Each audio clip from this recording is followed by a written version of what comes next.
দ্বন্দ্বে ইতি। চিরদিনই তুমি যে আমার ধারাবাহিক ছাড়লেন দিতিপ্রিয়া রয়, তার জায়গায় আসছে নতুন নায়িকা।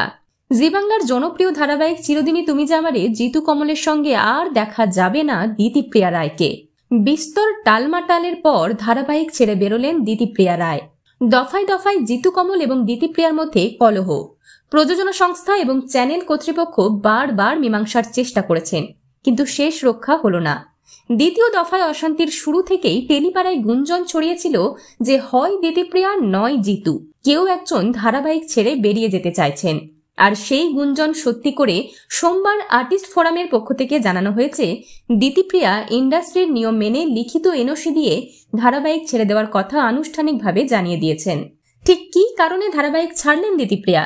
জিতুর সঙ্গে তার সংঘাতই বা কি কারণে ছিল?